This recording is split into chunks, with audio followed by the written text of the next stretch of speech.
Eu quero estar onde as pessoas tenham a ambição de crescer, não a ganância de ganhar. Essa questão de dizer que ações não têm segurança é um mito que o banqueiro criou para poder espantar você. Muitos bancos quebraram e o Klabin está aí.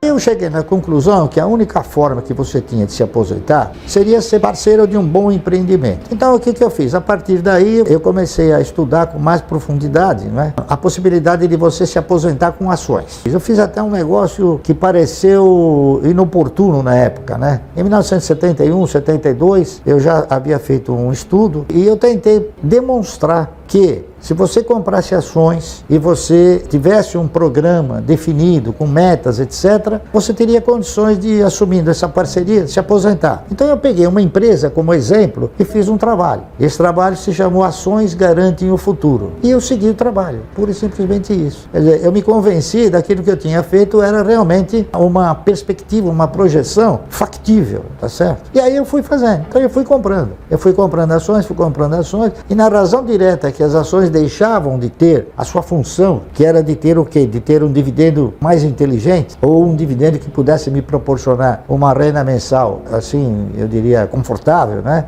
Eu fui trocando. O primeiro movimento que nós fizemos foi comprar ações de uma empresa chamada Centrais Elétricas de São Paulo. Ela se chamava Centrais Elétricas de São Paulo, CESP. Aí quando ela mudou para a Companhia Energética de São Paulo, que o Paulo Maluf criou a Paulipetro e foi obrigado a mudar o nome da CESP, porque a CESP era só energia proveniente de hidroenergia, né? E aí ele ia explorar outra operação, que seria a exploração de petróleo, né? Aí foi quando a CESP deu um pulo, que eu imaginei que aquilo lá era uma coisa, era uma fantasia, tá entendendo? Aí eu peguei e troquei as ações da CESP por outra. Na época eu troquei por ações de um banco de investimentos chamado BRI, Banco Real de Investimentos, que era o que sucedia a CESP em termos de dividendos. Então eu fui comprando o BRI, com o dividendo que eu fui recebendo do BRI, aí eu fui comprando também bancos, fui comprando ações de bancos, né? Bancos que pagavam ótimos dividendos. Então eu comprava ações, e todos eles muito abaixo do seu valor de patrimônio, inclusive bancos que pagavam dividendo mínimo, prioritário e obrigatório, que era o caso do Banco Bandeirantes, não é isso? Aí eu comecei a comprar ações do Banco Bandeirantes, comecei a comprar ações do Banco Noroeste e fui comprando, e o patrimônio foi crescendo.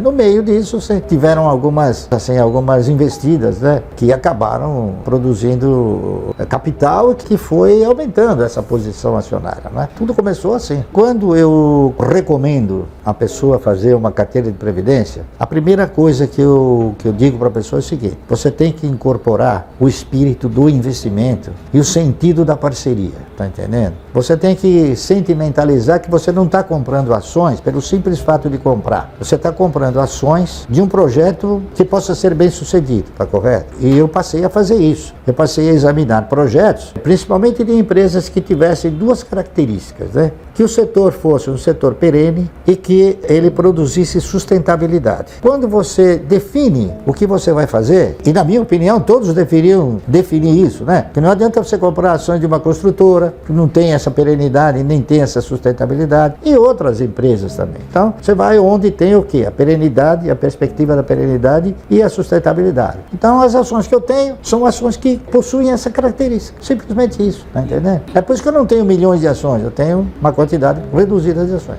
A minha proposta é você fazer o seu fundo. Só que você vai tentar constituir esse fundo de uma forma progressiva, né? Dificilmente, no momento em que você vai dar início a uma carteira de previdência, existem 20 papéis bons para comprar. Geralmente tem o melhor, então é importante você comprar o melhor, tá certo? Esse é meu foco. Eu fui me modulando no sentido de, primeiramente, controlar os meus egos e depois administrá-los. Então, eu também fui jovem, também tive, assim, ímpetos, né? Mas eu fiz a coisa e achei que não era bem como eu imaginava. As coisas são um pouco diferentes. Essa aqui é a realidade. Então eu vou atrás de exemplos, de grandes e bons exemplos, tá certo? Lamentavelmente no Brasil nós não temos, assim, um elenco de exemplos bons numa quantidade muito grande. Você tem uma quantidade pequena, né? E é por isso que eu tenho uma quantidade pequena de ações, de empresas que me gratificam muito bem, tá entendendo? Você tem que ter disciplina em tudo. Eu acho que a disciplina é uma coisa que deve te orientar em todos todos os seus movimentos, não é isso? Senão você acaba desgovernando a sua trajetória, não é isso? A disciplina que eu tenho em relação às ações é ter consolidado o fato, né, de que parceria em ações é a forma mais assim conveniente de você formar uma renda mensal progressiva, tá certo? E se você não tiver a disciplina e a paciência, são dois fatores que eu reputo de fundamental importância para o indivíduo. Então, em tudo você tem que ter o quê? Disciplina. Você tem que ter disciplina na alimentação, disciplina no vestir, enfim, disciplina em tudo. Eu procuro ser uma pessoa disciplinada em tudo, tá entendendo? Essa que é a realidade. E tenho paciência. Por exemplo, eu sei que a cada 3 meses eu vou ter um recurso, ou a cada 1 mês eu vou ter um recurso. Então, eu espero. Eu sei que ele vai acontecer. Eu não tenho aquela ansiedade, tá entendendo? A postura das ações acabou me enriquecendo sobre 2 fatores. O primeiro é exatamente sobre a questão da paciência. Você ter paciência. Você sabe que vai acontecer, então não adianta você querer antecipar esse acontecimento. E a outra questão é de você respeitar as regras de onde você está atuando, entendeu? Então eu peguei o seguinte, eu peguei exemplos, né? Todos nós deveríamos pegar exemplo. Por exemplo, eu peguei exemplo de pessoas que começaram numa pequena empresa e cresceram vertiginosamente. Se eles cresceram, por que eu não vou crescer com eles? Eu pensei assim, então eu faço isso. Se eles cresceram, eu tenho chance de crescer com eles. Então, eu quero estar onde as pessoas tenham a ambição de crescer, tá certo? Não a ganância de ganhar, a ambição de crescer. Há uma disciplina nisso, né? Essa aqui é a realidade. E outra, é você ter o quê? Você ter a condição de não extrapolar dentro dessa disciplina e dentro desse controle de egos, né? Você não extrapolar, você não sair fora do teu eu, daquilo que você... Né? Eu venho, por exemplo, de uma origem humilde, né? Então eu nunca quis, assim, coisas megalomaníacas, tá entendendo? Nunca pretendi, achei que nunca poderia ter. Agora que eu posso ter, eu chego e acho que não tem necessidade, tá entendendo? Essa que é a verdade. Então eu comecei a ter uma forma de pensamento seguinte, que o cara que tem, por exemplo, um carro de 450 mil dólares ou 450 mil reais, é um patrocinador, ele patrocina aquela empresa que está vendendo uma grife. Porque, na verdade, todos os carros andam, todos os carros têm porta, têm direção, têm roda, tem ar-condicionado, tem rádio, né? Tem elétrico, só que um custa 500 mil reais e o outro custa 30 mil.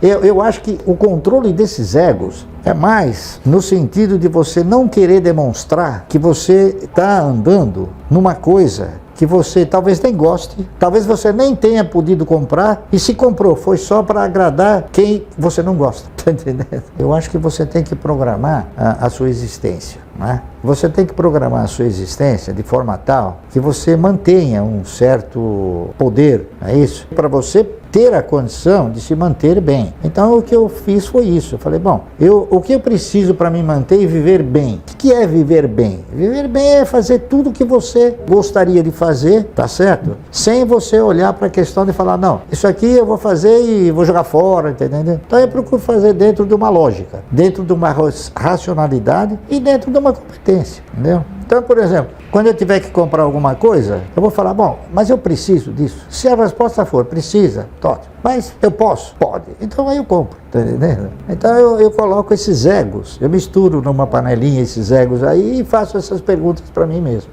E uma outra coisa que eu gostaria de falar também, que eu acho importante falar isso que eu vou falar. Em 1989, após a eleição do Collor, né, nós tivemos um contingenciamento, um encurralamento da moeda, né? O Collor fez o seguinte, ele trocou o padrão monetário de cruzado para cruzeiro. E o que ele fez? Ele falou, bom, todos os lugares onde tiver um saldo em cruzados serão encurralados. Muito bem. Então, quem tinha dinheiro na poupança, quem tinha letra de câmbio, quem tinha obrigações do Tesouro, na época era ORTN, né? Quem tinha letra do Tesouro, enfim, todos foram contingenciados, menos as ações. Se você tivesse ações, no dia em que ele mudou o padrão monetário, se você tivesse vendido um dia antes, você ia receber em cruzado. Se você vendesse no dia seguinte, você já receberia em cruzeiro. Afetou todos, menos as ações. Então, essa questão de dizer que ações não têm segurança é um mito que o banqueiro criou para poder espantar você. Por quê? Porque se você não tem cultura, você vai ser simplesmente e facilmente ludibriado.